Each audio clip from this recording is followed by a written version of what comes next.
안녕하세요 여러분. 지금부터 Try Everything 2023 일본 진출을 위한 오픈 이노베이션 참가 전략 세션을 시작하도록 하겠습니다. 안녕하세요. 저는 오늘 사회 및 발표를 맡은 크루코리아 최규식 대표입니다. 본 세션은 포스트 코로나 시대의 일본 스타트업 생태계 변화와 대기업과 스타트업 간의 오픈 이노베이션을 통한 성공 사례 및 한국 스타트업의 일본 진출을 위한 기회, 정보, 전략, 프로그램 등에 대해 함께 알아보는 시간으로 준비되었습니다. 먼저 첫 번째 순서로 일본 진출 전략에 대한 강의를 제가 진행하고, 두 번째 시부야구 글로벌 초점 도시 추진실의 세노 사이코님께서 시부야구의 글로벌 스타트업 프로그램에 대해 소개를 해주실 예정입니다. 각 강의 후에는 질의응답 시간도 준비되어 있으니 참관객 여러분께서는 끝까지 함께 자리해 주시면 감사하겠습니다. 네, 그럼 이어서 첫 번째 순서 일본 진출 전략 강의를 진행하도록 하겠습니다. 감사합니다.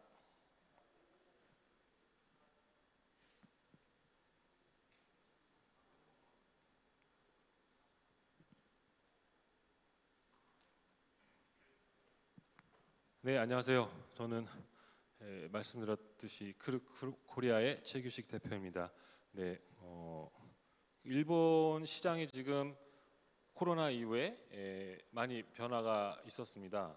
코로나 이전에는 스타트업과 대기업 간의 협업, 그다음에 해외 스타트업, 글로벌 스타트업에 대한 관심이 많이 낮아 있는 상태였는데, 코로나 이후에 많이 스타트업 간의 협업이 늘어나고 해외 스타트업에 대한 관심도 지금 되게 올라가 있는 상태입니다. 왜 그렇게 된지 좀 30분밖에 안 되지만 짧은 시간 동안 그거에 대해 설명하도록 하겠습니다. 먼저 이 목차대로 진행할 예정이고요. 처음에는 일본 스타트업 생태계에 대해서 말씀드리겠습니다. 네, 일본 스타트업 투자 생태계 관련 자료인데요. 네, 뭐 한국과 거의 비슷합니다. 여기서 약간 차이점은 저 중간에 보이시는 사업법인이라고 있습니다. 이 사업법인이 대부분 이제 대기업에서 만든 CVC가 이제 출자를 해서 대기업의 이제 CVC가 만들어져서 여기서 이제 각 기업가라든가 투자 펀드의 LP로 참여해서 투자하는 방식이 일본의 독특한 스타트업 투자 생태계라고 말씀드릴 수 있고요. 물론 국내도 오픈 이노베이션 대기업과 많이 이제 진행하고 있고, 대기업들도 CVC 많이 만들어서 투자를 하고 있는데, 일본은 처음부터 CVC 공적 기관의 자금보다 민간 대기업의 자금이 많이 투입이 된 상황이었습니다. 그리고 이거는 이제 일본 전체 이제 생태계 투자 생태계 지원 센터에 이제 정부 지원 관련 지자체나 중앙정부 지원 관련 이제 거점 도시인데요. 보시다시피 뭐 일본 전국에 지금 이제 생태계가 구축이 되어 있는 상황입니다. 네, 불과 한 2, 3년 전만 해도 이렇게 많이 없었고요. 제일 이제 대표적인 도시가 후쿠오카. 에서 많이 진행을 해 왔었는데요. 지금 이제 전국으로 스타트업 그 지자체나 정부에 대한 지원 이러한 기관들이 확대되고 있는 상황입니다. 네, 일본이 이제 스타트업을 활성화하려고 이제 많은 노력을 하고 있는데요. 그 동안에 이제 여러 문제점이 있었습니다. 보시다시피 일본은 좋은 기술이 있음에도 불구하고 약간 스타트업 창업을 하는 이런 분위기가 한국보다는 이제 저조한 상황이었는데요. 그게 왜 이제 문제점이 뭐냐 하면은 이제 사업화에 대한 어려움, 그다음 국내와 같이 처음부터 이제 창업을 시작할 때 글로벌 시장을 이제 염두해 두고 이제 창업을 하시는 스타트업들이 많으신데, 일본은 아무래도 내수 시장이 국내보다 한국보다 크다 보니까 해외 시장을 잘 고려하지 않고 일본 국내 시장 위주로 창업을 하는 기업들이 많이 있었습니다. 그래서 글로벌 진출에 대한 이제 인식도 많이 부족을 했고, 그다음에 이제 국내보다 한국보다도 약간 이제 해외 인재들이 약간 부족한 상황이었습니다. 그래서 그런 상황 속에서 글로벌로 이제 나갈 수 있는 스킬 역량이 부족하고, 그러한 이제 좀 안 좋은 상황에서 계속 이어지다가 지금 이제 현재까지 이러는데요. 그리고 아시다시피 우리나라 대한민국의 이 정부 지원 시스템이 거의 글로벌 탑 5에 들어가시는 거 아시죠? 엄청난 정부 지원이 있는 이제 나라가 대한민국인데요. 반대로 일본은 정부 지원이 많이 부족했습니다. 거의 민간에서 엑셀레이팅을 하거나 대기업들이 CBC를 만들어서 투자하는 그런 상황이었고요. 그리고 일본은 이제 스타트업에 대한 투자가 활성화가 안 된 이유 중에 하나가 이제 기존 금융권들의 투자 심사의 허들이 높았다. 라고 말씀드리고 싶었습니다. 이러한 상황에서 아직까지 일본이 아시아에서 스타트업 에코시스템이 아직 발달하지 않았던 이제 그런 요인들이 되어 있었고요. 하지만 일본은 또 아시다시피 많은 장점을 갖고 있는 나라입니다. 일단 우수한 기술력을 갖고 있고요. 스타트업 수는 많지는 않지만 교수 창업이 많이 있습니다. 그래서 교수 창업도 많이 있고 그 다음에 이제 현직에서 일하는 경험 많은 이제 현직자들의 창업도 많이 있어서 아주 우수한 기술을 갖고 있는 기업들이 많이 있고요. 그 다음에 R&D 관련해서는 국내와 마찬가지로 산학 연계가 일본도 잘 되어 있습니다. 그리고 2020년부터는 오픈 이노베이션 촉진 제도가 국회에서 발표가 돼서 대기업이 CBC를 만들어서 스타트업에 투자할 경우 세제 혜택을 받는 이러한 대기업에 대한 베네핏도 이제 국회가 통과가 돼서 그 이후 오픈 이노베이션에 대한 이제 수요와 공급이 많이 늘어난 상태입니다. 그리고 아시다시피 일본은 90년대부터 80년대 후반부터 90년대 2000년 초반까지 대기업들이 일본 경제가 이제 활성화된 시간이 있었는데요. 그때 많은 자금을 보유하고 있었습니다. 그래서 대기업들이 내부 이보금이 많이 있어서 그래서 이제 대기업들이 CBC를 만들고 LP에 참가해서 투자를 하게 되어 온 배경입니다. 그리고 최근에는 일본의 이제 그 스타트업의 생태계가 코로나 이후에 확장되고 있고 또 해외 펀드들이 일본 다음 아시아에서 스타트업 투자 시장은 일본이다라고 말하면서 지금 일본 투자에 대한 기대감이 되게 관심이 높은 상황입니다. 그래서 한마디로 이제 좀 요약을 해보면요, 민간 부분에서 인큐베이팅하고 엑셀레이팅을 지금까지 해왔다 일본은. 그래서 한국은 이제 정부 주도의 이제 엑셀레이팅을 해왔는데요. 일본은 이제 대기업 오픈 이노베이션을 통한 민간 주도의 좀 생태계를 꾸려왔다. 그리고 창업자 일본 스타트업의 창업자 대부분이 91.6%가 국내는 이제 IPO 하거나 뭐 M&A 엑시트하는 이런 목표로 많이 창업을 하시는데 일본 같은 경우에는 대기업과 연계를 하고 싶다. 초반부터 이런 목표를 가지고 창업하시는 스타트업들이 많이 있는 상황입니다. 안 넘어가네요. 안 넘어가네요.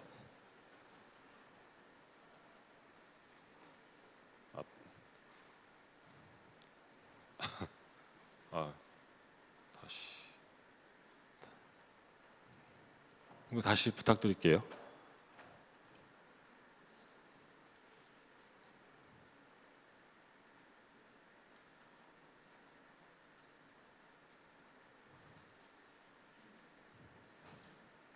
진행.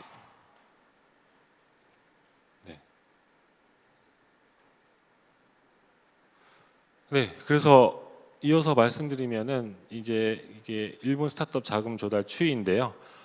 보시다시피 매년 이제 확대되고 있습니다. 현재 2022년에는 8,714억엔 약 8조 7천억 원 정도 되죠. 그래서 지금 스타트업 투자 환경에서도 지금 계속 확대되고 있다라는 걸 알 수 있고요. 그리고 CBC가 계속 또 증가되고 있습니다. 아직 많은 일본에도 대기업들이 많이 있죠. 대기업뿐만 아니라 중견기업, 상장회사들도 많이 있는데 그러한 이제 민간 기업들이 CBC를 계속 설립하고 또 민간 VC도 증가하고 있다라는 상황입니다. 그래서 향후 국내에 창업하신 분들은 일본의 진출하셔서 IPO라든가 M&A라든가 투자를 받는 것도 같이 고려하시면 좋을 것 같습니다. 네. 그래서 일본의 스타트업 이제 투자 방식은 뭐 한국과 많이 비슷합니다. 그래서 대부분 이제 CVC들은 이제 보통 이제 투자를 하고요. VC는 우선주에 투자하는 경향이 있습니다. 뭐 이거는 이렇게 참고하시면 될 것 같고요. 네. 그래서 이제 이 스타트업 이제 자금을 제일 많은 이제 조달받은 도시별로 이제 구분하는 건데요. 역시 이제 도쿄가 일본에 쏘다 보니까 제일 많은 자금을 유치해 왔습니다. 그리고 또 일본의 특징은 일본에는 이제 케이오대, 동경대, 나고야, 뭐 오사카, 와세다, 뭐 교대 이렇게 대학들도 있는데 대학도 CBC를 만들어서 적극적으로 스타트업에 투자하고 있습니다. 그래서 지금 투자액이 제일 큰 순서대로 이제 나열을 한 건데요. 게이오대가 일단 제일 많이 펀드를 보유하고 있고요. 그 다음에 도쿄, 그 다음에 나고야, 교토, 스쿠바 대학이 순서로 이렇게 펀드를 가지고 적극적으로 투자하고 있습니다. 이러한 대학들은 대부분 이제 그 동대학의 그 출신들, 교수, 이런 석박사 출신들의 창업자들의 기술 관련 이제 투자를 중심적으로 이제 진행하고 있습니다. 네, 보시다시피 지금 이제 일본 생태계인데 이제 어떤 부분에 제일 많이 이제 투자를 했냐에 대한 이제 그래프입니다. 평균 투자액은 4.4억엔, 우리나라 약 44억 원 정도 되고요. 보시다시피 이제 세로가 이제 투자 금액이고, 그다음에 이제 조달 회사 수입니다. 그래서 저 인공지능 쪽이 지금 일본도 지금 생성 AI 쪽으로 많이 지금 관심이 많이 있어서 이제 투자 쪽에서도 많이 투자를 하고 있는 상황이고요. 위에 보시다시피 사스 부분, 이따 말씀드리겠지만 일본은 이제 DX 디지털 트랜스포메이션 쪽으로 많은 기회가 있습니다. 그래서 사스 부분도 조달 금액과 투자를 받은 기업 수가 많이 있습니다. 참고하시면 될 것 같고요. 네, 사스 분야의 투자 동향인데 매년 사스 분야도 이렇게 투자 금액이 늘어나고 있습니다.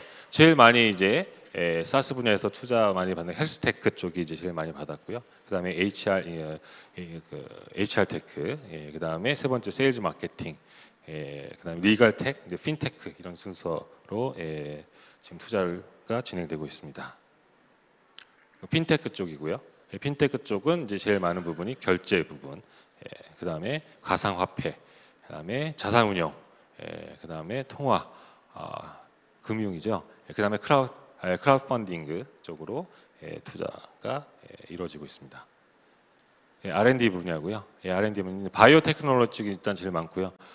기업 수는 많지는 않지만 금액은 그렇게 크진 않지만 그래도 이제 장기적인 투자가 요구되는 분야이기 때문에 이제 또 바이오 쪽으로 투자가 많이 R&D 쪽으로 R&D 중에서 바이오 쪽이 이제 투자가 제일 많이 이루어지고 있는 상태입니다.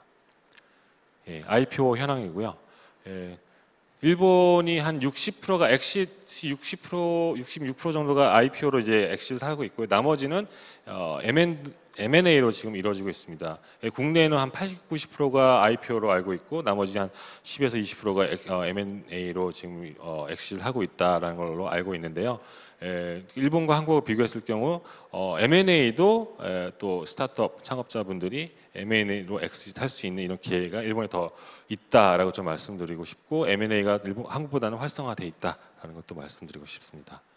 이게 이제 그 내용이고요. 매년 이제 M&A 건수를 나타내는 그래프입니다. 뭐 녹색 부분 사업 양도한 부분이고요. 그 다음에 군청색은 이제 자회사화, 그다음에 합병 회사, 이제 그다음에 주요 그 주식 획득 수 기업 그 케이스 수를 나타내는 이제 그래프입니다. 네, CBC 설립 추이고요. 매년 조금씩 늘어나고 있는 상황이고, 네, 펀드도 계속 이제 늘어나고 있습니다. 네, 뭐 잠깐 이제 일본 스타트업 생태계 그다음 특히 투자 환경이 어떻게 이루어지는지 설명을 드렸고요. 일본 시장 현황에 대해서 좀 잠깐 설명하도록 하겠습니다. 일본은 이제 뭐 아시다시피 지금 엔화가 약세인 상태입니다. 그래서 또 엔화가 약세에도 불구하고 지금 금리가 동결된 상태이고요. 그 다음에 뭐 경기는 지금 엔화 약세를 통해서 관광 수출 등으로 좀 회복되고 있는 상태이고요. 2024년까지는 이제 계속 또 완만하게 회복될 예상을 하고 있습니다. 검은 부분은 이제 웬만한 뉴스에 다 보시는 내용이고요. 이제 빨간색 부분이 저희가 국내 스타트업이 좀 기회를 가질 수 있는 분이라 생각해서 이제 설명을 했습니다. 그래서 엔저 지금으로 인해서 지금 일본에도 많은 관광객이 지금 인바운드로 많이 이제 가고 있는데요. 한국에서도 많이 가고 있죠. 그래서 일본 정부에서도 그 지자체에서도 관광 기획 관련해서 이제 많은 지원이 있고요. 그 다음에 이제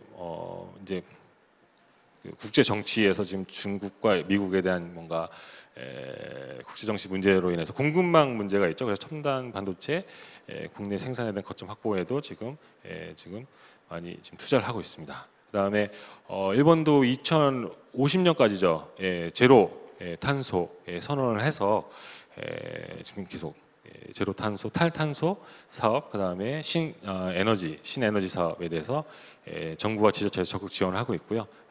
투자도 활발하게 이루어지고 있는 상황입니다. 이 부분에 한국 스타트업이 기회가 있지 않을까 해서 이렇게 빨갛게 표시하게 되었습니다. 네, 그래서 일본의 내수 시장이 어느 정도 되시는지 혹시 아시는 분 계신가요? 일본의 내수 시장이요. 잘 모르시나요? 네, 일본의 내수 시장이 1경 정도 된다고 합니다. 예. 그리고 우리나라 GDP는 우리나라의 한 3배에서 한 4배 정도 일본이 크죠. 그래서 1경이라는 이제 내수 시장이 있는데요. 이 부분에 이제 민간 부분도 많이 DX가 민간 부분 어느 정도 돼 있는 곳도 있지만 이제 공공 부분 쪽이 DX가 아직 안 된 부분도 많이 있고요. 민간 부분에서도 많이 안 된 부분 많이 있습니다. 그래서 이 일경이라는 이제 일본의 내수 시장을 DX화 했을 경우는 어느 정도 또 성장할 수 있냐? 3배에서 4배까지 또 시장이 커질 수 있다고 합니다. 그래서 3경에서 4경까지 이제 시장이 확대될 수 있다는 그런 기회가 있는 거죠. 근데 이렇게 DX화를 할 수 있는 일본의 기업들이 많이 없습니다. 그래서 국내 스타트업, 특히 이런 IT 쪽 DX 경험이 많은 국내 스타트업이 진출한다면은 큰 기회가 있다고 생각을 하고요. 아까 그다음에 탈탄소 선언을 했기 때문에 그린 트랜스포메이션 부분도 많은 기회가 있다고 생각합니다. 그리고 잘 아시다시피 뭐 K-팝 뭐 그 수세대에 걸쳐서 지금 일본에서 아직도 인기가 있고요. 특히 젊은 10대들까지 K-팝 문화가 파고들었고 예전에는 드라마나 음악 위주로 이렇게 K-팝이 활성화됐지만 이제 다양한 부분 뭐 패션 그다음에 뭐 다른 이제 뭐 뮤지컬 뭐 문화 다른 이제 여러 다양한 컨텐츠들이 먹거리들까지 지금 일본에도 지금 이제 하나의 문화로 잡혀서 뭐 요즘 일본 말로 칸꼬쿠보이라는 이런 한국인 같다라는 이제 말까지 유행할 정도로 지금 K-팝이 확대되고 있고요.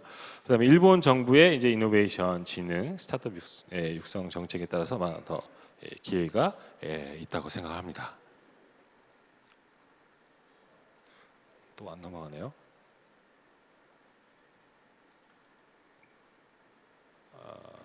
네.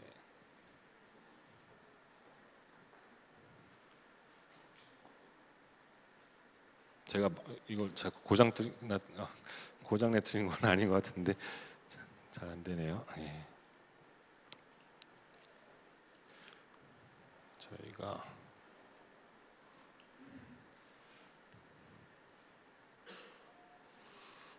네, 뭐 이거는 이제 아까 말씀드린 이제 개별적으로 이제 지금 그 각 분야별로 지금 현황을 이제 더 나타낸 거고요. 뭐 이러한 게 있다고 참고하시면 될 것 같습니다. 지금 시간이 한계가 있어서 빨리 넘어가도록 하겠습니다. 특히 이제 좀 오타가 있는데 그린 트랜스포메이션 쪽에는 이제 이러한 분야에 일본이 성장 전략 정책을 이제 펴 나가고 있다라는 걸 아시면 될 것 같고요. 네, 한류 부문 아까 말씀드렸듯이 지금 다양한 부분에 확대되고 있는 상황을 나타내고 있습니다.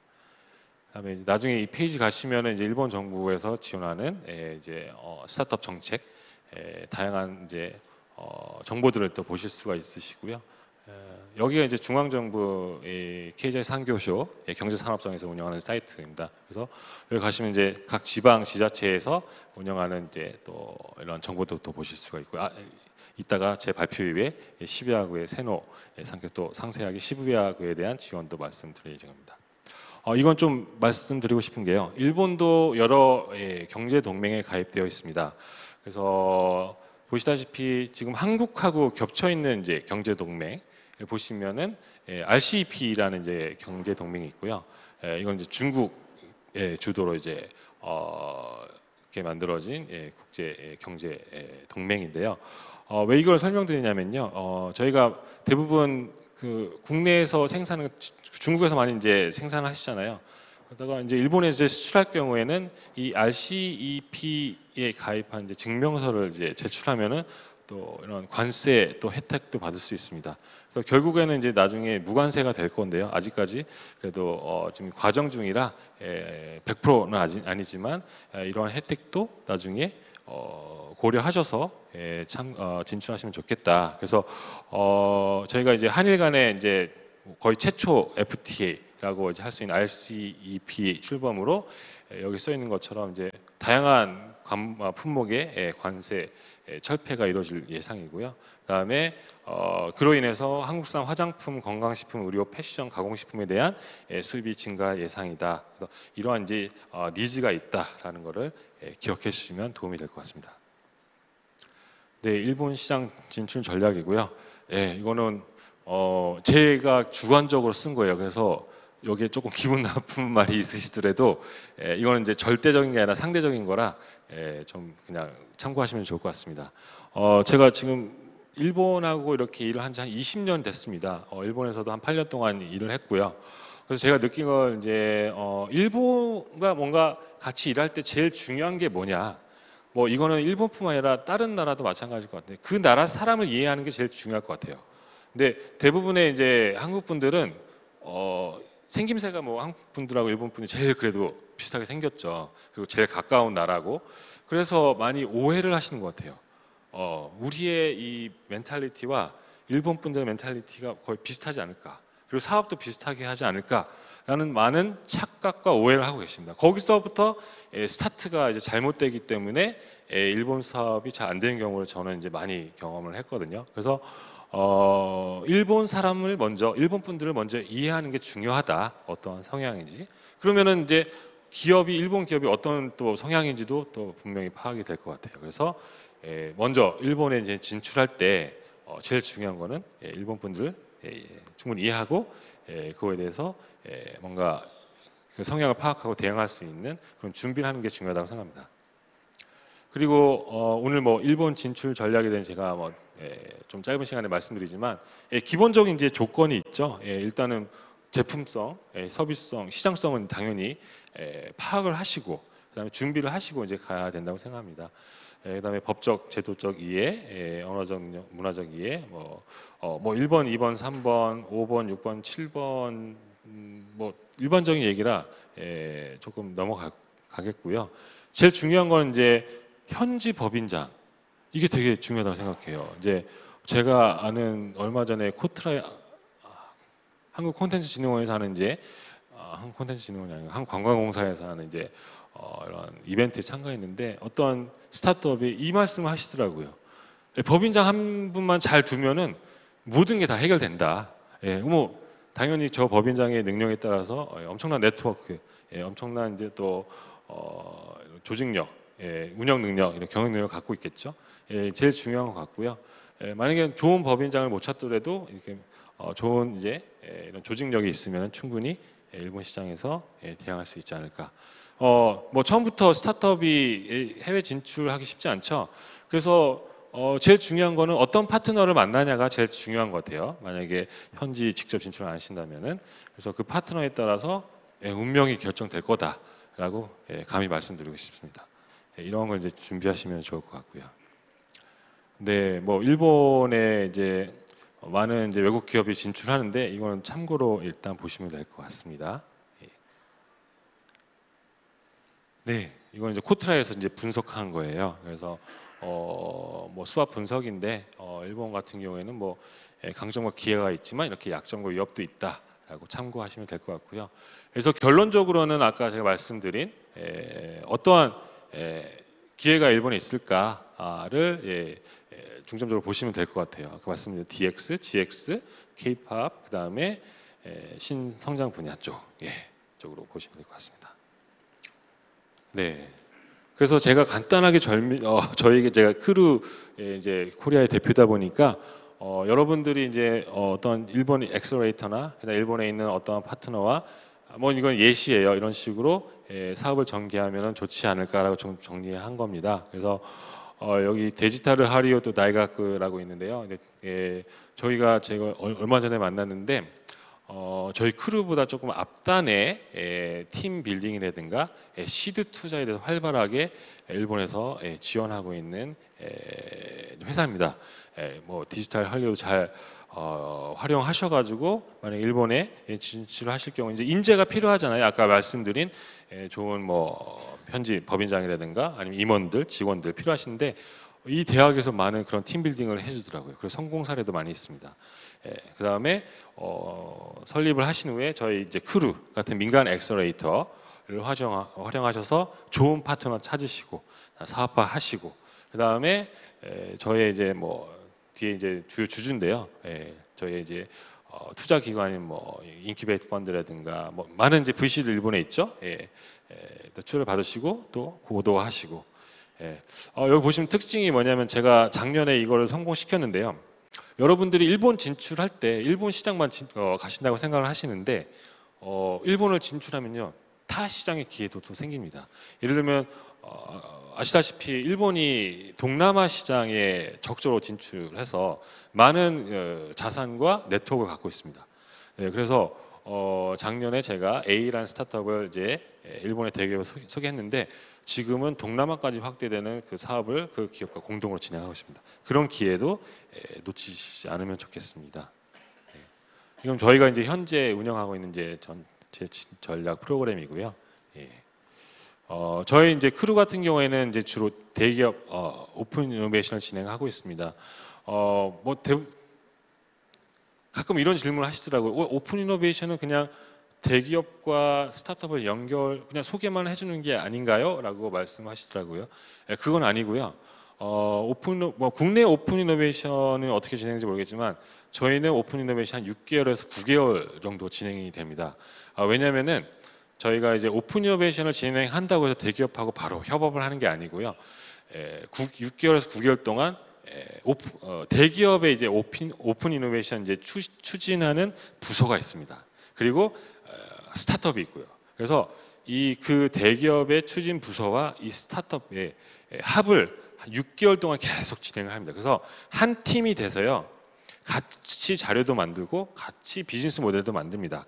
그래서 그걸 누구한테 발표하냐? 일본 대기업의 경영진 앞에서 발표합니다. 그래서 대기업의 오픈 이노베이션 추진부와 스타트업이 한 팀이 돼서 이렇게 사업화를 같이 공동으로 만든 걸 저희가 이제 브러쉬업이라고 하거든요. 그 브러쉬업을 저희는 6개월에서 9개월 진행하고 크루가 중간에서 계속 서포트를 합니다. 이러한 이제 좀 약간의 긴 과정이 합을 맞추는 과정이 있다는 걸 좀 이해하시면 큰 도움이 될 것 같고요. 그다음에 크루 같은 경우에는 또 저희 이제 민간 엑셀레이터지만 일본의 지자체와도 많은 이제 오픈 이노베이션 엑셀레이팅 프로그램을 진행해 왔습니다. 그래서 한국은 아직 활성화가 안 된 것 같아요. 그래서 지방의 과제, 뭐 인구 소멸이라든가 지방 경제 활성화, 그다음에 관광객 유치 등 이러한 지방도 한국과 비슷한 이제 많은 문제들인데 그거를 지방의 중견기업과 그다음에 지방의 은행권, 금융권, 그다음에 스타트업, 지자체와 어떻게 협업해서 그 과제를 해결해 나가는가 이런 지방 엑셀레이팅 프로그램도 저희가 47개 진행해 왔습니다. 다른 부분은 저희가 뭐 1대1 매칭, 뭐 인큐베이션, 투자 유치, 그다음에 제3국 진출하는 글로벌 엑셀레이팅도 이렇게 진행하고 있습니다. 사후에는 이런 다양한 또 사후 관리도 해주고 있고요. 뭐 이건 저희뿐만 아니라 다른 엑셀레이터도 이렇게 진행하는 곳이 많이 있기 때문에 일본의 민간 엑셀레이터 접촉하셔서 이렇게 도움을 받으면 좋을 것 같습니다.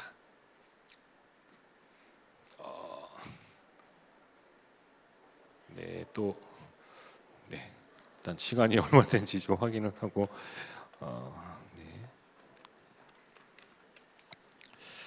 일단 다시 또 넘어갈게요.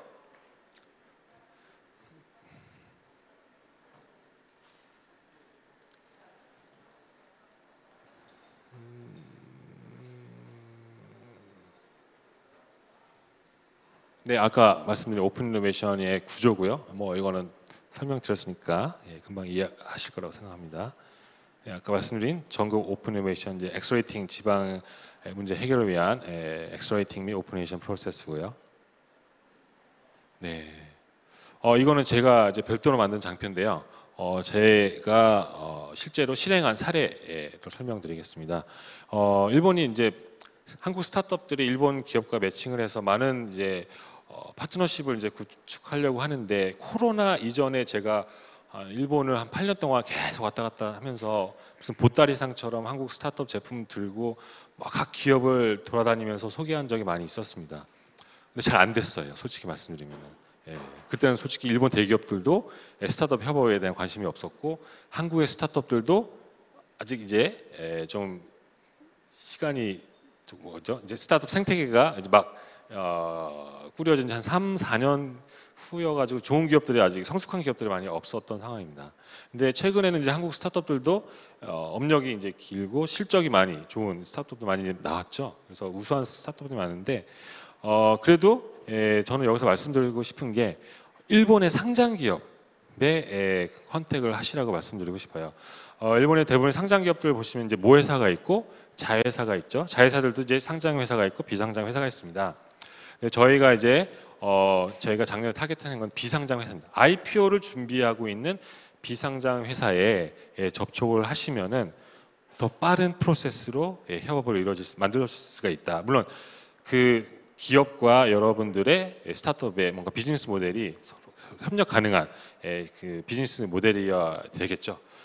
왜냐하면 이 IPO 전에 이제 IPO 상장 즉시 밸류를 올릴 수 있는 비즈니스 모델을 찾고 있거든요. 그래서 이러한 이제 이제 상장을 앞둔 비상장 회사를 컨택하시면은 좀 더 빠른 프로세스로 또 진행이 가능하고요. 의사결정이 일본은 좀 느리잖아요. 근데 이제 상장을 앞둔 기업들은 좀 빨리 진행할 수가 있습니다. 그래서 이걸 설명을 드렸고 또 일본 또 사내에서도 사내벤처 또 많이 진행하고 있습니다. 그래서 이쪽에 좀 한국 스타트업과 같이 협업할 수 있는 모델이 있으면은 또 스피디하게 진행할 수 있고 또 일본 대기업의 많은 리소스를 활용할 수 있다. 이전 장표에서도 마찬가지입니다. 그래서 여기 모회사, 자회사, 이 그룹 회사의 리소스들이 많이 있죠. 그래서 이 비상장 자회사 한 곳만 파트너십을 맺어도 이 모든 전체 그룹의 리소스를 활용할 수 있는 또 기회가 주어집니다. 뭐 투자까지 받을 수 있고 그 다음에 뭐 글로벌 네트워크도 활용할 수 있는 그런 기회가 또 열려 있습니다. 그래서 이런 모델도 여러분들이 일본 진출 전략에 적극 활용하시면 좋겠다라고 생각해서 만들었습니다.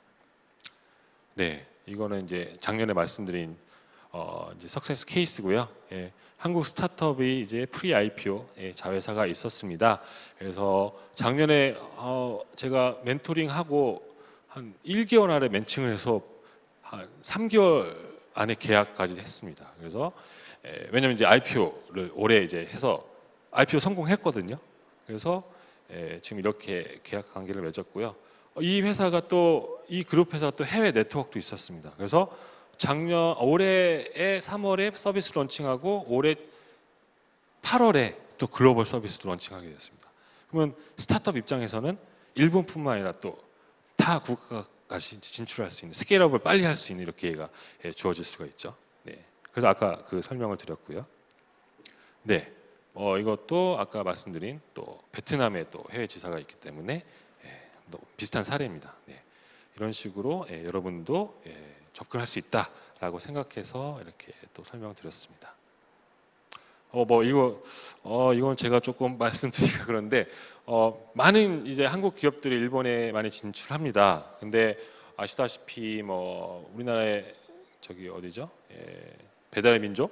근데 넘어간 후에 이제 딜리버리 히로가 일본에 진출했는데 실패했습니다. 그다음에 쿠팡도 실패했고요. 근데 이런 자금력과 우수한 인재와 큰 규모의 이러한 유니콘 기업도 일본에 가서 실패한 경우가 있는데, 여기 많은 게 쓰여 있지만 제가 말씀드리고 싶은 거는 아까 제가 처음 말씀드렸던 거. 일본인을 이해하지 못했다. 저는 거기에 출발부터 잘못됐다라고 생각합니다. 대부분 다 거기에서 시작한 거거든요. 그래서 물론 이제 우버 같은 경쟁사가 있었지만, 라쿠텐과 아마존 같은 경쟁사가 있었지만, 이 일본인들의 성향을 잘 이해하지 못해서 저는 실패했다고 생각합니다. 구체적인 거는 오늘 다 말씀 못 드리겠고요. 일단은 그거에 대해서 참조하시면 좋을 것 같습니다. 네, 마지막으로 이제 좀 마무리를 하면은 제가 조금 두서없이 이렇게 좀 설명을 했는데, 결론은 여러분들이 일본 진출하실 때 어떤 기회가 있으신지 그게 중요하다고 생각을 합니다. 그래서 아까 일본 진출을 위한 기본적인 이런 이해와 일본인들에 대한 이해와 기본적인 요건을 다 만드시지 못하겠지만 만들 수 있으시다면은 이런 시장에 진출을 하시는 것도 좋지 않을까라고 정리해봤습니다. 네, 이상 발표는 마치도록 하고요. 혹시 이제 지금부터 질문을 받도록 하겠습니다. 혹시 질문 있으신 분들은 손 들고 해주시면 감사하겠습니다.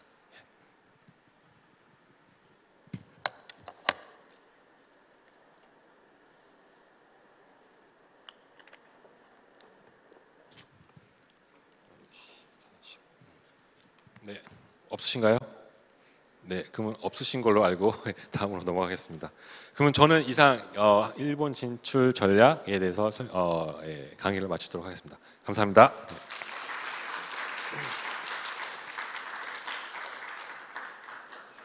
네, 그럼 이어서 시부야구의 글로벌 스타트업 프로그램에 대해서 알아보는 시간을 가져보도록 하겠습니다. 제가 이런 강의 익숙하지 않은데 사회와 이 발표까지 맡고 또 통역까지 하려니까 좀 힘든데요. 그럼 발표를 진행해 주실 시부야구의 글로벌 초점 도시 추진실의 세노 사이코님을 무대 위로 모시겠습니다. 큰 박수 부탁드립니다.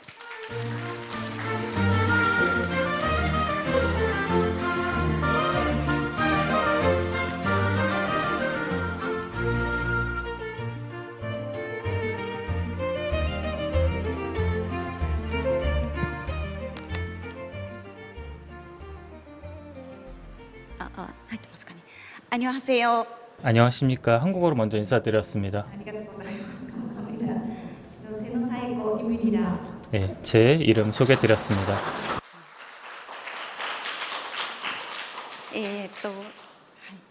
ジェシーの通訳でこれからお願いいたします。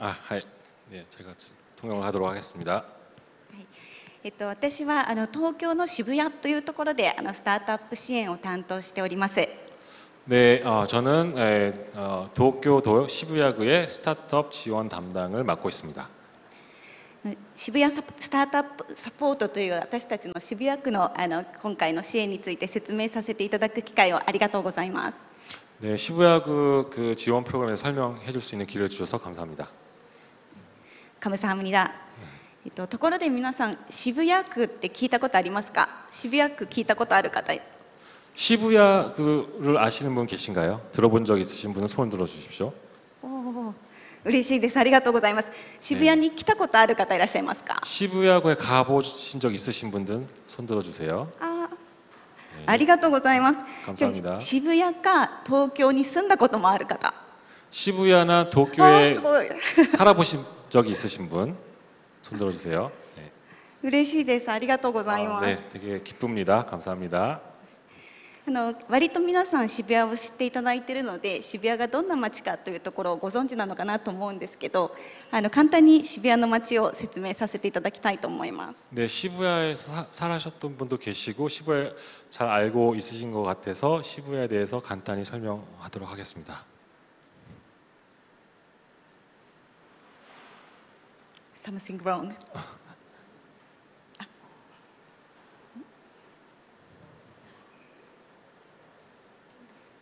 That's 真ん not 中 work. Okay. 안 넘어가. 来ました。こちら渋谷の地図になるんですけど、左下の地図です。地図じゃないです。左下の写真ですね。世界で一番有名な交差点なので見たことある方もいらっしゃると思いますが、渋谷のスクランブル交差点になります。 네, 왼쪽 사진을 보시면은 이제 세계 최대의 교차로 사진이 있다고 합니다. この交差点なんですけど、1回で渡れる時間が約2分、120秒なんですが、その120秒の中で大体何人の人が最大渡れると思いますか？ 지금 여기 저 교차로를 걷는 시간이 한 120초 정도 되는데 120초 동안 걸어가면서 몇 사람을 만날 수 있는지 혹시 아십니까? 500人だと思う人、 500명이라고 생각하시는 분, 1000人だと思う人、 1000명이라고 생각하시는 분, 3000人だと思う人、 3000명이라고 생각하시는 분. 1000人が一番多かったですかね。 네, 1000명이라고 합니다. 答えは3チョンミョンです。 3000명이라고 합니다. 네. ぜひ渋谷に行かれた際には通ってみてください。 네, 시바에 꼭 오시면은 한번 건너보시면 좋겠다고 합니다. あと、渋谷の特徴としてこの右下の写真ですね。原宿でよく見られるファッションになりますが、原宿エリアは若者の街で有名です。 뭐지도 오늘原宿、 하라주쿠. 여기는 이제 하라주쿠라는 곳인데요. 이 젊은 세대들이 모이는 곳으로 유명한 곳이라고 합니다. 原宿は若者のファッション、ミュージック、アートの街になります。 그리고 하라주쿠는 패션, 예술, 아트, 음악의 거리라고 합니다. そして3つ目の特徴なんですけど、意外に思われるかもしれませんが、緑がとても多い街になります。 저도 기고에 나갔던 게 뭐지도 오네가시마스. 緑が多い街でもあります。 시부야는 이제 이렇게 녹색, 자연이 또 많은 거리로 또 유명합니다. この大きい公園なんですけど、私たちのオフィスの隣にあって、ジョギングする方、ランニングする方、親子連れでピクニックしている方もたくさんいらっしゃいます。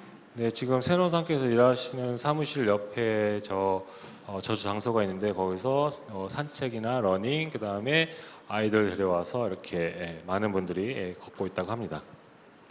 春の桜のシーズンがおすすめですので、その時にぜひいらしてください。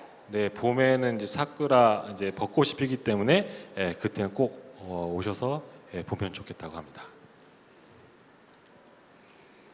では渋谷のエコシステム、スタートアップエコシステムではどんな状況になっているのかというのを簡単に紹介させていただきます。 네, 지금부터 시부야 그의 스타트업 에코시스템이 어떻게 되어 있는지 설명하도록 하겠습니다. はい、こちらに書いてあるような Google、ストライプ、Spotify のようなテックジャイアントがの会社がオフィスを構えている都市になります。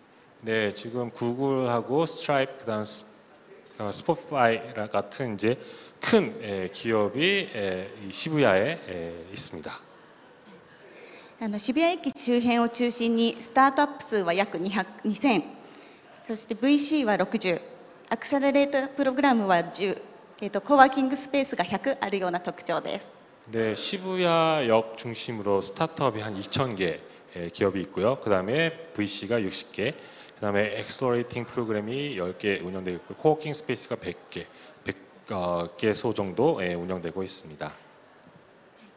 じゃあなぜ海外の起業家が、日本や東京、そして渋谷に来るメリットがあるんでしょうか？ 그렇다면 왜 그 해외 스타트업이 시부야나 도쿄에 오는 그러한 메리트가 있을까요? ありがとうございます。そうですね。GDP が世界トップクラスであるような大きなマーケットがあるということが一つの特徴です。 일단은 이제 일본의 GDP가 세계 탑 레벨의 이제 국내 내수 시장이 있다라는 게 하나의 요인이라고 생각하고요. スタートアップへのトータル投資額も年々増えている状況になっています。 네, 스타트업에 대한 이제 연간 투자액, 이게 지금 추이입니다. 그래프입니다. その約80%は東京に集中しています。 그 중에 한 80% 정도가 도쿄에 투자되고 있습니다. そして日本政府はこの5年間で約スタートアップへの投資の額を10倍に増やすという宣言もしました。 그리고 최근 일본 정부가 스타트업에 대한 투자를 지금부터 10배 늘리겠다라는 선언을 했습니다. 一方で、CVC さんとお話をする中で、自分が投資したい企業、スタートアップがなかなか見つからない、少ないという話も聞きます。 하지만 VC나 CBC 같은 투자사들이 스타트업에 투자하고 싶지만 투자하고 싶은 기업이 투자하고 싶은 기업을 잘 찾지 못하겠다. 그러한 상황에도 있습니다. こういうところからも海外のスタートアップが日本を目指す今絶好のチャンスだと思います。 그래서 해외 스타트업이 일본을 목표로 하는 절호의 찬스라고 생각합니다. そうは言ってもですね、海外の起業家さんがいろんな日本で起業するにあたってはいろんな壁にぶち当たります。 하지만 해외 스타트업이 일본에 진출하기 위해서는 여러 가지 벽에 부딪히고 있습니다. 言語の壁、日本語という壁ですね。とか複雑な書類、そしてどこに問い合わせていいのかわからないという問題も多く聞きます。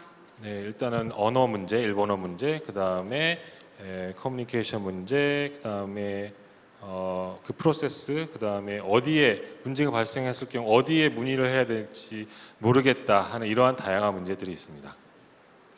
そこで私たち渋谷スタートアップサポートが皆さんの起業をお手伝いしています。 그래서 저희 시부야 그 스타트업 지원 기관이 해외 스타트업을 이렇게 도와주고 있습니다. では渋谷スタートアップサポートが提供しているものはどんなものがあるのか見てみたいと思います。 그럼 시부야 그 스타트업 지원 프로그램이 어떤 게 있는지 설명하도록 하겠습니다. 大きくこの3つがあります。1つ目がスタートアップビザ、そして2つ目が POC プログラム、そして最後がネットワーキングの機会です。 크게 세 개로 나눠져 있는데 첫 번째가 스타트업 비자, 그 다음에 POC 지원, 그 다음에 네트워킹 제공 등이 있습니다.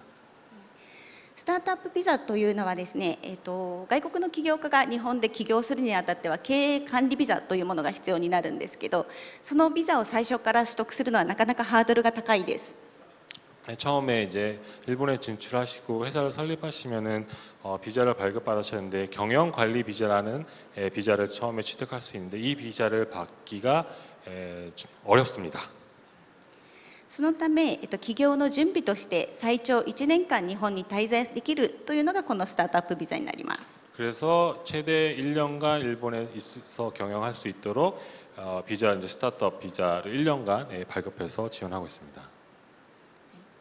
このビザの手続きですとか、そうですね、日本に来る時の住まいはどうするかとか、そういったことを、渋谷ウェルカムサービスという窓口がですね、一元して受け付けています。 네, 그래서 일본의 스타트업 비자를 발급받는 곳, 그 다음에 일본에 생활할 때 도움을 받는 이런 웰컴 센터라는 이러한 프로그램을 지금 시부야구에서 운영하고 지원하고 있습니다. でこの、スタートアップビザなんですけど、日本国内で17自治体しかこの発行することができません。 일본 이제 스타트업 비자 관련해서인데요. 이 스타트업 비자를 발급해주는 일본 국내 지자체 17개의 지자체밖에 없습니다. 東京都内で発行できるのは渋谷だけになってます。 도쿄 내에서 발급을 도와주는 기관은 시부야밖에 없습니다. またこのスタートアップビザを取得した方はですね、1年間無料で私たちの提供するコーワーキングスペースを使っていただくことができます。 그래서 스타트업 비자를 이제 받고 1년 동안은 시부야구가 제공하는 코워킹 스페이스를 무료로 이용하실 수 있습니다. そして2つ目ですね、POC サポートと書かせていただいてますが、こちらはスタートアップさんの技術ですとかサービスを実証実験するプログラムになります。 네, 이거는 이제 POC 관련된 건데 스타트업 분들이 가지고 계신 이러한 기술을 실증 사업을 할 수 있도록 도와주는 지원 프로그램입니다. 例えばエイジテックの企業さんですと、渋谷区役所の中の高齢者福祉課と連携して実証実験を行ったりします。あ、何のテックでしたっけ？高齢者のエイジテックですね。エイジテック. 에이지テックとかヘルステックとか。 아, 에이지 테크하고 헬스 테크라는 이제 분야를 또 스타트업 시부야에서 이렇게 지원해주는 또 프로그램도 있다고 합니다.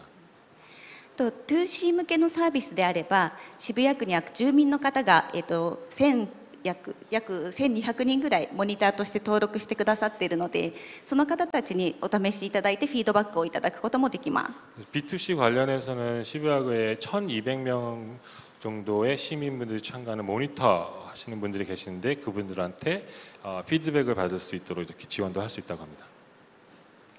この POC サポートなんですけど、別に日本国内に法人登記してなくても申し込みができるので、今韓国にいらっしゃるスタートアップさんもお申し込みいただくことができます。 네, 이 POC 지원 같은 경우에 일본에 법인이 없어도 한국에 법인이 있으셔도 지원할 수 있기 때문에 꼭 참가하시면 좋을 것 같다고 하십니다.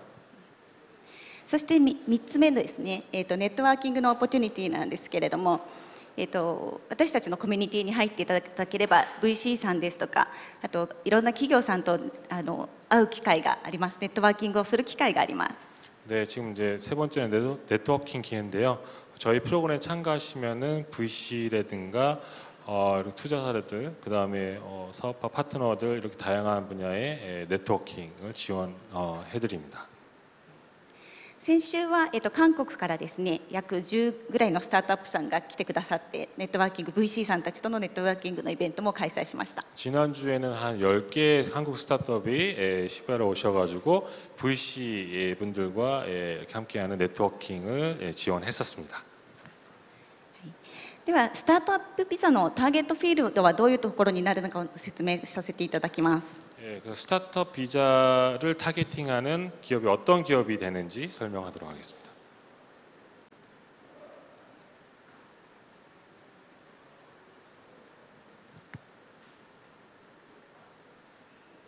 はい、こちらがターゲットフィールドになります。ヘルスですとか環境、フード、カルチャー、いろんな分野にわたっています。 이런 분야의 스타트업을 지금 찾고 있습니다. 헬스라든가 환경, 푸드 여기 적혀 있는 이제 스타트업 분야를 찾고 있습니다. 特にこの分野に限っているっていう限定していることはないので、皆さんお申し込みいただけると思います。 하지만 여기에 또 여기에 적혀 있는 이제 분야의 기업뿐만 아니라 다양한 기업들도 지금 찾고 있어서 신청하시면 좋을 것 같다라고 말씀하셨습니다. 最近はですね、日本が高齢社会なので、高齢社会のトップを行っているところなので、高齢者向けのサービスですとか、申し込みが増えているかなという気がしています。 네, 아시다시피 일본은 이제 고령화의 사회이고요. 고령화 국가의 거의 탑 레벨의 국가이기 때문에 고령화 관련된 이러한 사업을 하는 스타트업이 있으면 좋겠다. 그리고 그러한 이제 신청이 많이 들어오고 있다. 그 관련 분야에 대한 신청이 많이 들어오고 있다고 합니다. あと文化ですとかアートっていう観点から Web3 にも力を入れていきたいと思ってますので、そういった企業さんも大歓迎です。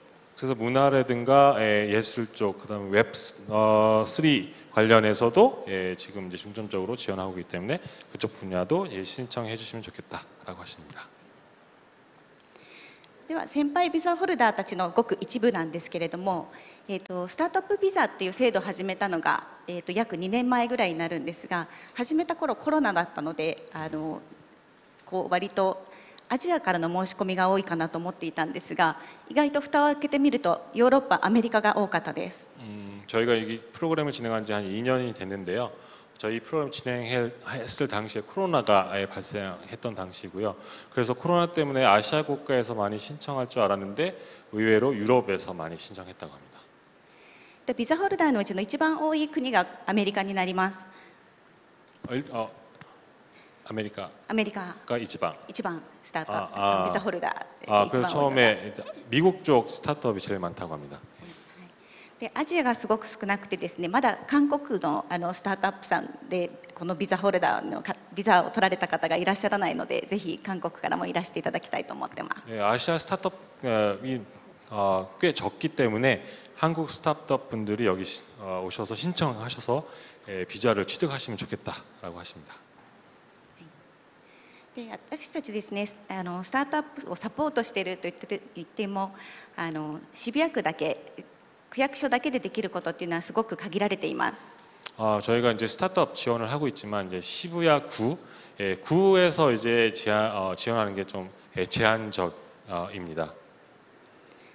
そこで私たちはコンソーシアムを作っています。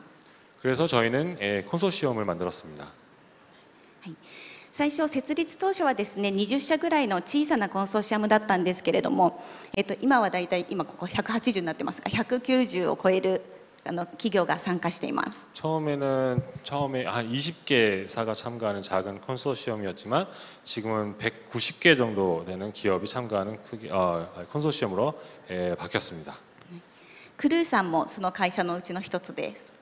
저희 크루도 그 회사 중에 하나입니다. でスタートアップビザを取得して私たちのコミュニティに入ってくださった方たちは皆さんこのコンソーシアムの企業の方とつながりを持つことができます。 그래서 스타트업 비자를 받고 여기에 참여하시면은 이 기업과 연결할 수 있습니다. で私たちのサポートで、最近行った政策がこの2つになります。 그래서 시부야구에서 지원해서 나온 이제 결과가 두 개가 있습니다. 1つ目が、グローバルメディアをローンチしました。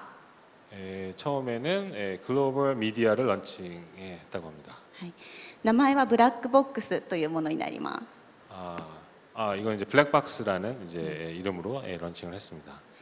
こちらは何のメディアかというと、日本のスタートアップシーンを中立な立場で英語で海外に向けて発信しているメディアがなかったので、それを作りました。 그래서 일본 스타트업 관련한 정보를 영어로 이렇게 발신하는 이런 미디어가 없었기 때문에 영어로 만들어서 이렇게 발신하고 있다고 합니다. そして2つ目がですね、渋谷スタートアップス株式会社という株式会社をローンチしました。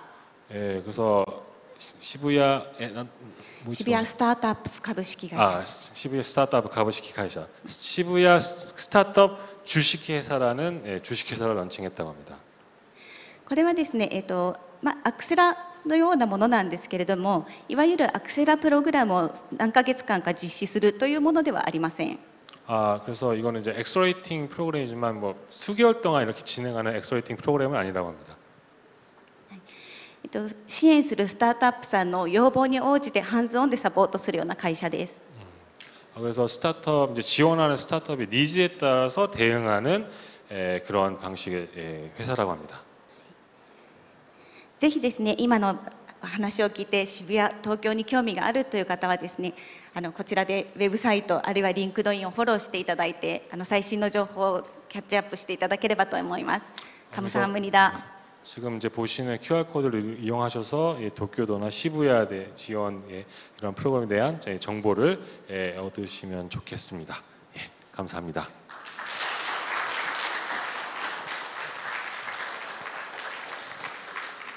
네, 혹시 질문 사항이 있으실까요? 좋은 말씀 감사드립니다.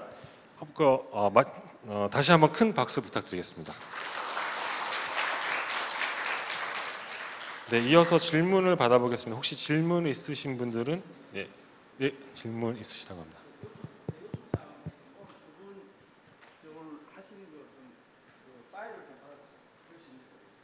아, 今日ちょっと発表していただいた資料をちょっともらうことはできますかって聞かれてたんですけど。わかりました。で、공유하겠습니다.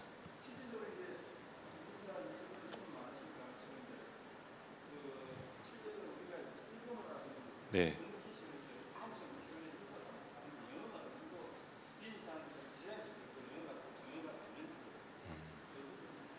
아, ちょっと日本進出するときやっぱり日本語が必要と思うんですが、やっぱり日本語ができなくて、多分英語でもコミュニケーションすればそれでもいいんですかって聞かれたんですけど。そうですね、先ほどお話ししたビザのワンストップの窓口渋谷ウェルカムサービスというところは英語でも対応しています。 아까 말씀드린 시부야구의 웰컴 서포트 지원 서비스가 있는데 거기는 영어로 하셔도 지원이 가능하고요. 제 이제 답변은 이제 사업화를 하기 위해서 일본을 가신다면은 최대한 일본어를 하시는 게 좋다고 말씀드리고 싶습니다. 왜냐면 일본 분들이 영어를 잘하시는 분도 계시지만 아무래도 실무를 하실 때 일본어로 이렇게 뭐라 하죠? 커뮤니케이션 하는 게 더 빨리 진행이 될 수가 있거든요. 만약에 안 되시면은 이제 영어 좀 케이스 바이 케이스인데요. 기업에 따라서 이제 일본어를 좀 선호하는 기업이 있고 또 글로벌 기업 같은 경우는 또 영어 하시는 분들이 계시거든요. 그래서 영어로도 진행하시면 좋을 것 같은데 경험상 일본어 할 수 있는 인재가 있거나 그런 지원을 받으시면 더 빨리 진행할 수 있다고 생각합니다. 本日はですね、その渋谷ウェルカムサービスからも一人直美さんがいらしてくださってます。何か、 여기 はい、 네. 오늘 저기 세노상뿐만 아니라 시부야 웰컴 서비스 센터의 나오미상 오늘 참가하셨습니다. 네. 혹시 일본 가시면 웰컴 서비스 센터 가시면 인사하시면 잘해 주실 것 같습니다. 네. コンソーシアムからもですね、みずほ銀行の中村さんが同行してくださってます。 네. 콘소시엄 이제 기업 이제 미즈호은행의 나카무라 상도 같이 오셨습니다. 예. 네, 혹시 다른 질문? 네.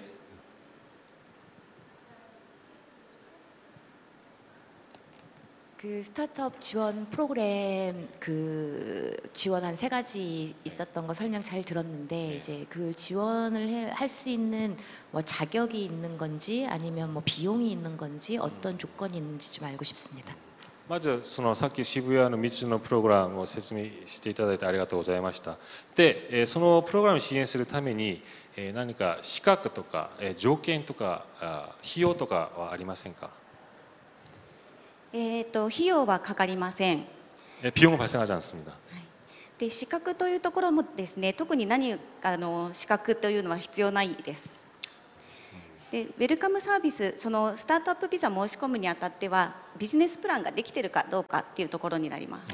자격은 이제 필요 없고요. 이때 서비스 신청하실 때 사업 계획서가 필요하다고 합니다.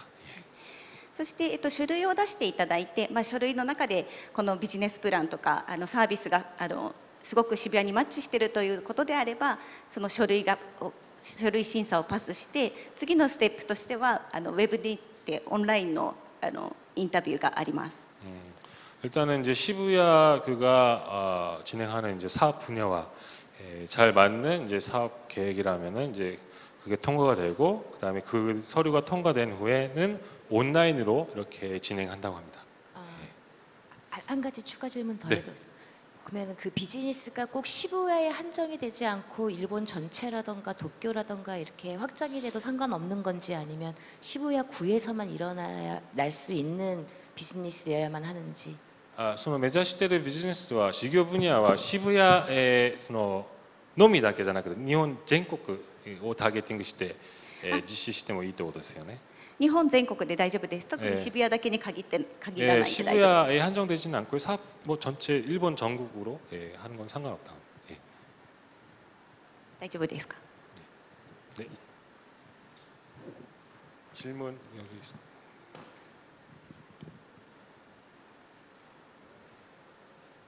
여기 질문 있으시다고 합니다.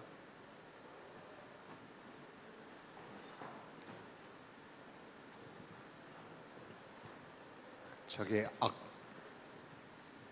아까 스타트업 비자가 1년 적용된다고 들었는데요. 네. 그럼 1년 뒤에는 어떻게 되는지 이제 궁금하고요. 또 한 가지 프리 오피스가 적용되는데 그게 어느 정도 규모로 제공되는 건지 아니면 사람이 많이 가면 그 인원수만큼 제공되는 건지 아니면 쉐어 오피스. 쉐어 오피스. 네. 네. 아까 네. 그럼 그 쉐어 오피스의 사이즈 말씀하시죠? 사이즈나 아니면 어떻게 제공되는지 좀 궁금해요. さっきちょっとビザの話なんですが、その1年間のビザ終わった後にどうなるかと、さっきシェアオフィスの話なんですけど、そのシェアオフィスの規模とか、どういうふうに提供するかが知りたいということです。 1年間のスタートアップビザが終わった後には経営管理ビザというものに切り替えなければいけません。 스타트업 비자 1년 후에는 경영 관리 비자로 바꿔야 한다고 합니다. その切り替えのところのサポートはしています。 아, 그 전환하는 경영 기자로 전환하는 서비스도 여기서 지원해 준다고 합니다. ただそのスタートアップビザが終わって経営管理ビザになったからといって別に私たちのコミュニティから卒業してさようならっていうわけではないんです。 아, 그래서 뭐 경영 기자, 경영 관리 비자로 바꿨다고 해서 저희 프로그램에서 이제 뭐 탈퇴가 되거나 뭐 끝나는 건 아니다. 예, 라고 합니다. ですはい、なので、ネットワーキングの機会とかそういったところにはぜひ参加していただきたいと思ってます。 네, 그래서 그 경우에도 네트워킹 지금 그 15에서 실시한 네트워킹에도 꼭 예, 참석해 주시면 좋겠다라고 하십니다. でコワーキングコワーキングスペースの、ご質問ですけれども、実はですね10月に引っ越すことになっていてよりちょっと広いところに引っ越します。 아, 지금 10월 달에 이제 이사를 코워킹 스페이스 같은 거 이사를 하게 됩니다. 지금 현재 공간보다 좀 더 넓은 곳으로 이사 간다고 합니다. そうですね、最大何人使えるかっていうところはなかなか難しいんですけど、今このビザホルダーたちが使っても全然余裕なぐらいの、スペースはあります。イベントもしてます。 그래서 뭐 최대 몇 명까지 사용할 수 있는지는 잘 아직 모르겠는데요. 지금 현재 이제 스타트업 비자를 받고 있는 기업들 같은 경우 사용하고 있고 충분히 더 예, 사용할 수 있는 공간을 많이 있다고 합니다. 네.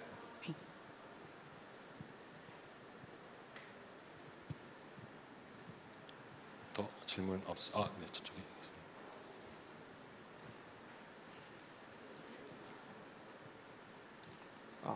그 기존의 경영 관리 비자가 그 여러 허들이라고 해야 할까요? 그러니까 일정 이상의 금액을 예치해 놓거나 아니면 여러 가지 허들이 있었는데 이번 신제도로 바뀌면서 뭔가 그런 허들이 아예 없고 그냥 기획서, 사업 기획서만 제출하면 되는 식인지. 스타트업 비자에서 경영 관리 비자로 변경했을 경우에요? 경영 관리 비자로 변경 전에 6개월간 일본에서 체제하면서 그러니까 창업을 준비하는 비자가 있었던 걸로 알고 있거든요. 또 스타트업 비자를 발급받기 전에요? 네, 스타트업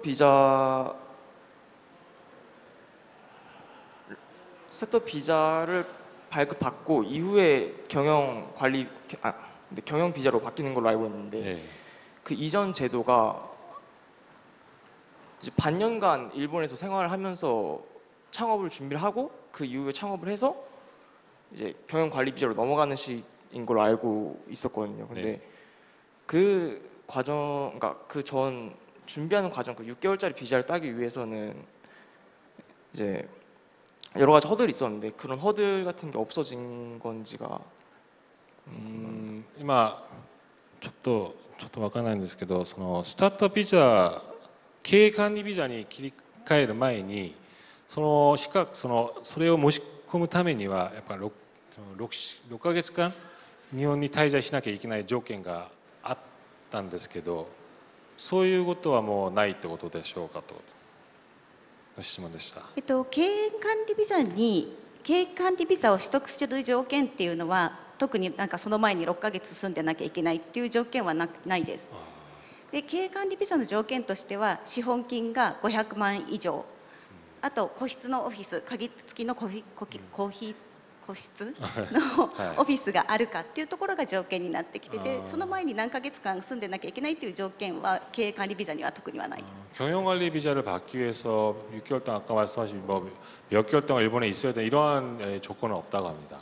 하지만 이제 경영관리 비자를 받기 위해서는 500만 엔 이상의 이제 자본금이 있어야 되고요. 그다음에 개인 사무실, 열쇠가 있는 개인 사무실이 준비되어 있어야 된다고 합니다. 감사합니다.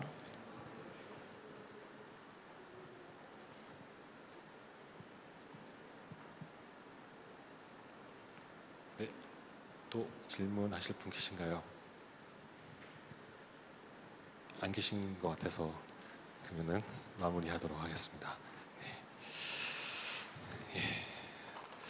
그럼 이상으로 Try Everything 2023 일본 진출을 위한 오픈 이노베이션 참가 전략 세션을 모두 마치겠습니다. 이어서 글로벌 탑 5 창업 도시를 위한 서울의 노력 with 스타트업 지놈 세션이 12시부터 진행될 예정입니다. 예, 많은 관심 부탁드립니다. 예, 지금까지 사회와 발표를 한 크루코리아의 최규식이었습니다. 감사합니다.